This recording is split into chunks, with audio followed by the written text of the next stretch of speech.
So we've got some more from the annals of stupid copyright tricks, and once again, we're going to see that copyright has nothing to do with protecting artists. It's about protecting publishers, the big content companies.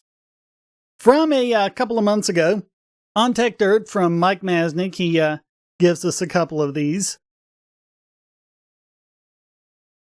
Starting with the extra legal takedown and how this is stuff like the YouTube Content ID, not the DMCA stuff, but the stuff that YouTube and Spotify and the others are doing to try and protect against this awful theft of people, from these giant cartels like UMG.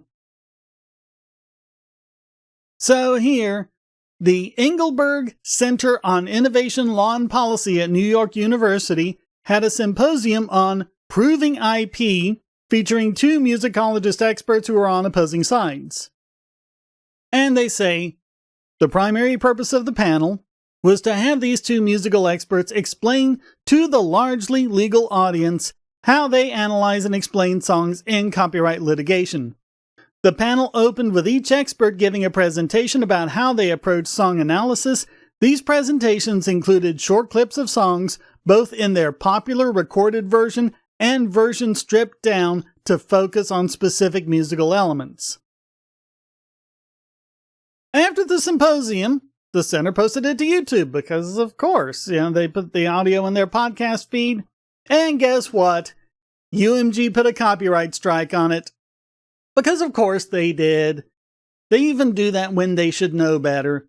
They know about fair use. They're playing ignorant. They know. They know. They don't care. So they were able to get the video reinstated, but only after UMG stood its ground, saying the video was infringing, and the center resorted to using back channels to reach people at YouTube to say, hey, what the fuck? Yeah.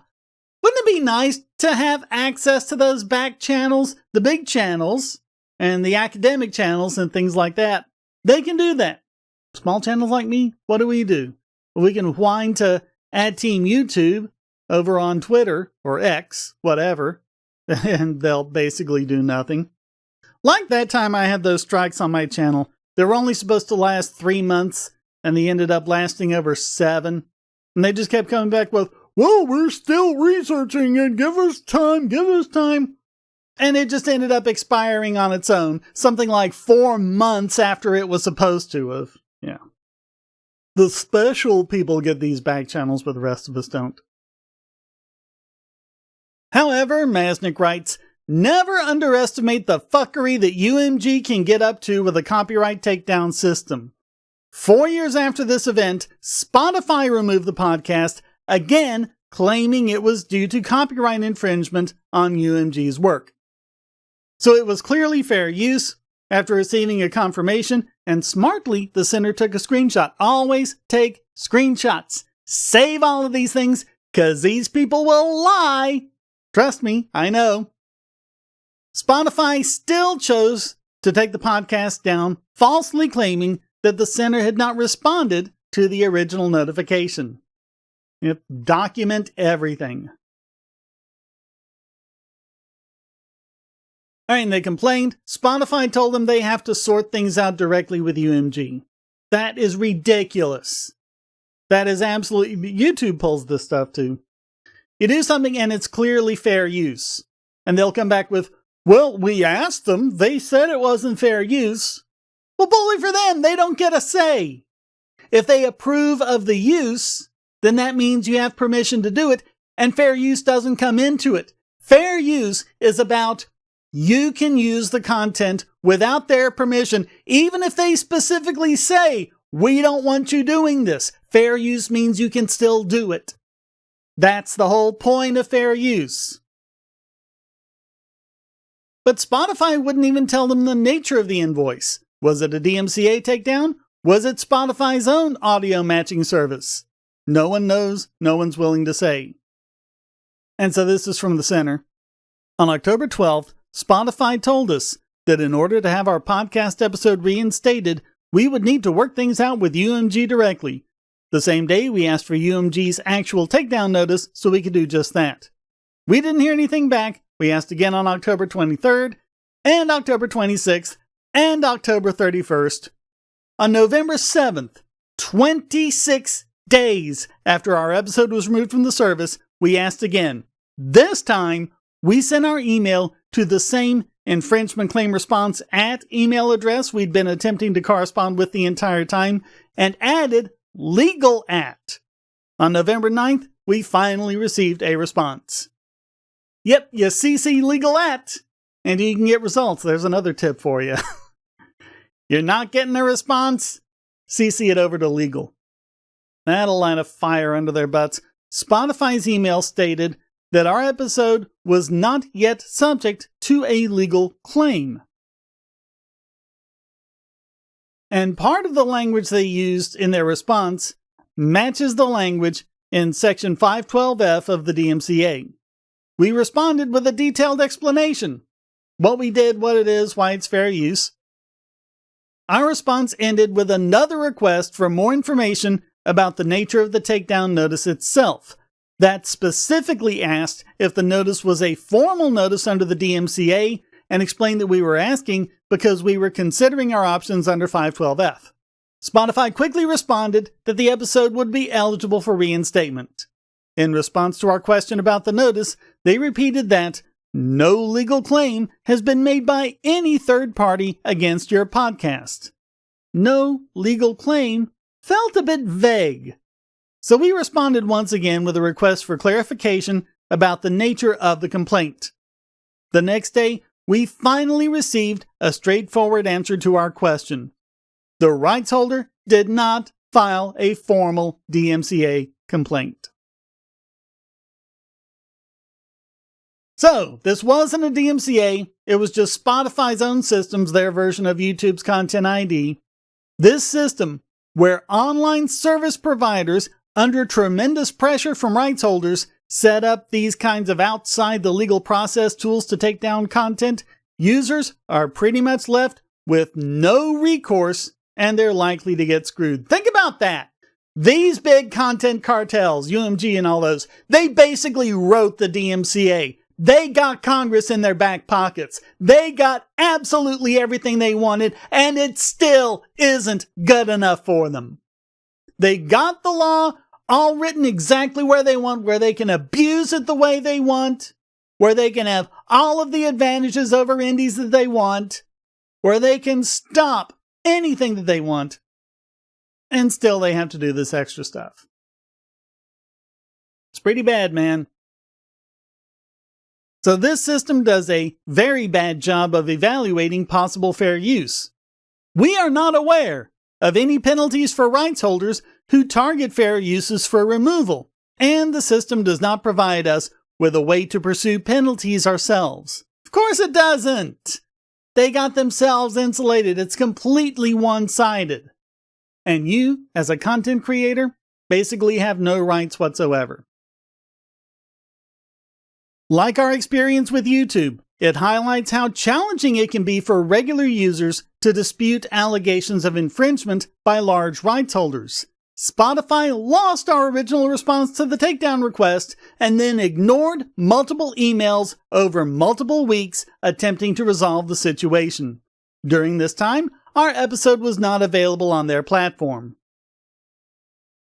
And they also point out that this would have cost an average podcaster tens of thousands of dollars to develop, which means that the small fry isn't going to be able to afford to do it. That cannot be what is required to challenge the removal of a podcast episode.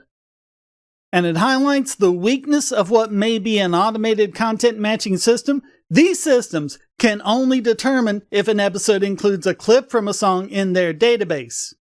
And a lot of times it doesn't even do that. It does a bad match and it matches a completely different thing, a false positive. Even those can be difficult to unravel if you ever tried to do those. And I have. Yeah.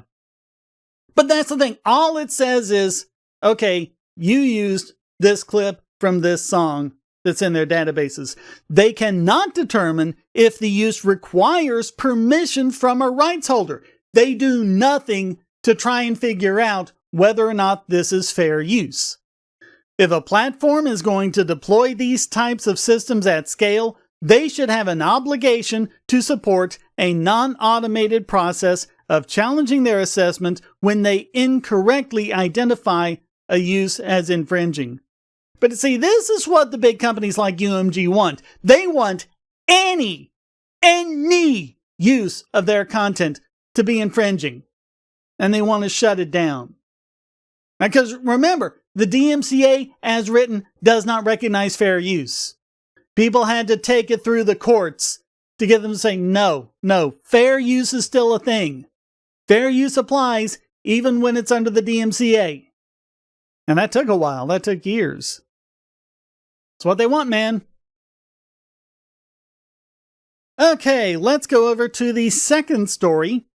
But Shane, what if you were an actual victim of infringement? Wouldn't you be glad that the copyright system was there? Well, take a look at this. David Post plays folk music with Craig Blackwell in a band called Bad Dog. So they recorded an album and uploaded the tracks to SoundCloud last year, and then they decided to get a small run of CDs made using disc makers. But disc makers said they wouldn't press the CD because a computerized check found that the music was found all over the internet where it was claimed by other artists.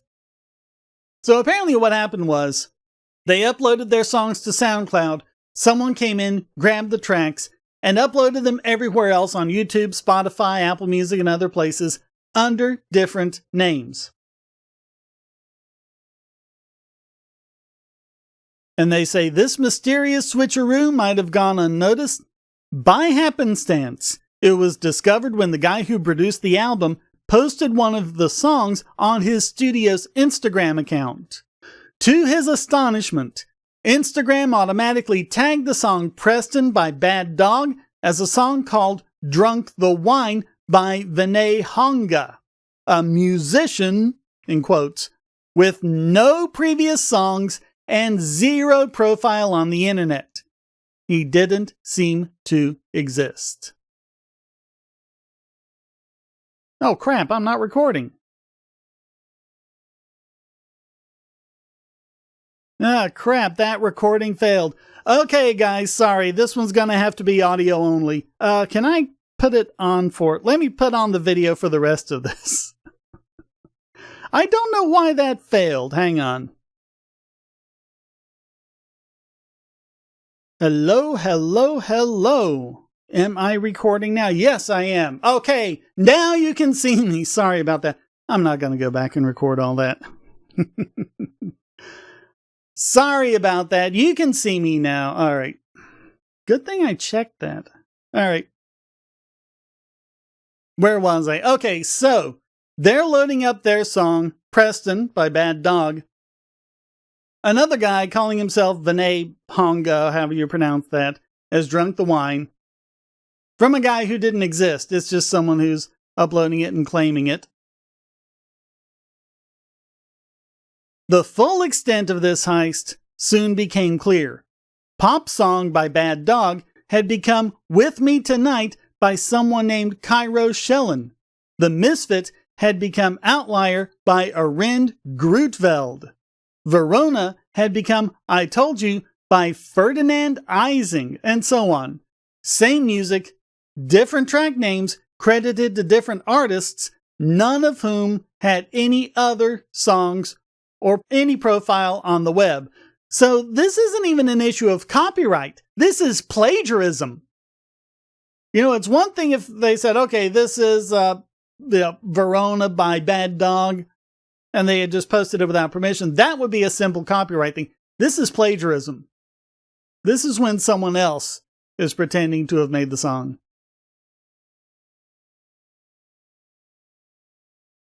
So this seems like exactly the sort of scenario where copyright is supposed to help the artist. They think copyright is supposed to protect artists. Oh, how droll. It's not about the artists. The artists are scum. It's about supporting the publishers against the artists, making the artists subordinate to the publishers. And it's been that way since the Statute of Anne. Look it up. So yeah, here they are trying to make use of these tools and automated systems that are supposed to help artists. They sent out what are called takedown notices, or formal requests to remove pirated music, to a bunch of different sites. The band members used their SoundCloud page to demonstrate that their recordings predated all the uploads on the streaming platforms. Amazon Music removed the songs in about a week. YouTube soon followed. Other platforms offered little more than canned emails. Spotify replied, "Your claim will be processed by our team." Apple Music also sent a form letter, though it included a tantalizing clue: the name of the company that had uploaded the songs. Who was it? Who was the company that uploaded these songs under different names to claim ownership? Warner Music! Yep. One of the biggest voices screeching about how we need more draconian copyright laws. Notice and takedown isn't good enough. Just take it down. All that sort of stuff. We need more draconian, and sites like YouTube are evil and stuff like that. And now they're posting infringing tracks to scam people and infringe on musicians' work, saying like, "Oh no, they didn't make it. Our artist made this." Complete plagiarism. The only thing that got Warner to back down was a call from the New York Times reporter. So this is from the New York Times. This reporter emailed the public relations department at Warner. The songs have been uploaded via a subsidiary called Level. For a $20 annual fee, Level uploads audio to a long list of digital streaming platforms. It asks only for customers to tick a box and agree to terms of service, which include a promise not to post any audio owned or created by someone else. On December 6th, the company removed all the pirated versions of Bad Dog songs from all the sites. The company would not discuss how. By then, Bad Dog songs had been collectively played more than 60,000 times on Spotify. The number suggests that the fraudster found a way to generate listens for the song, but not at numbers that would arouse suspicion. At Spotify's rates, that would be just over $250. So Warner was just a middleman, but, as Masnick writes, it's kind of incredible how, in just 15 years or so, Warner went from hating YouTube and claiming the whole site was an infringing mess to being a major source enabling scammers to upload infringing tracks to profit from. Yeah, because they got their own people in there. Of course they did. And this scam is likely happening a lot, and people just aren't noticing it. It's basically a fluke that Post even realized it was happening with his music. And then the problem was only solved because he was able to get a New York Times reporter to pick up the case. In both of these stories, though, you quickly see just how broken the copyright system is on both sides of the equation, unless you're a giant company, and that's what it's all about. It was never about you. It was never about protecting the artist. It was always about protecting these big content publishers. That's all it ever was. So the record labels, UMG and Warner Music, and the streaming companies, Spotify, YouTube, and all those, make out like bandits, and the actual creators get screwed. But what are the chances of that ever getting fixed? Well, Masnick, if they're not going to fix Social Security, they're not going to fix this. And remember, this is not the system being broken. This is not the system being abused. This is exactly what it was set up for. I've been saying that for well over 20 years, and I haven't seen a single piece of data to contradict that. That's what it's all about. That's what it's always been about. Just to drive that point home, thank you so very much for watching. Comments for the comment guide, shares for the share throne. Please hit like, subscribe, and the bell. And as always, donate.bogosity.tv, because this kind of stuff is it's one more reason why the small creators have such a time, because I run into this stuff like this all the time with false matches. Like, no, that's not this song, that's the other, and they don't give anything to us. I mean, if I can have something where I could upload like the Bogosity theme song, start to finish, and I can say, okay, here, this is my work, this is mine.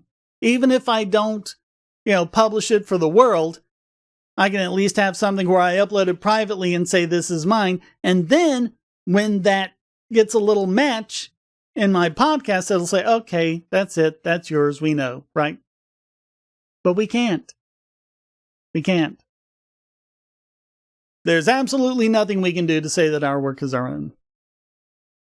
And that's just how it is. And this delays by days, sometimes even weeks, videos being uploaded. It's crazy. It's ridiculous. But it doesn't look like it's going to change anytime soon. So please, donate.bogosity.tv. Give a one-time donation with PayPal or Venmo or crypto, or become a regular supporter at Patreon or Subscribestar. Get these videos early and ad-free. Thank you so very much for watching. Until next time, stay strong and be free.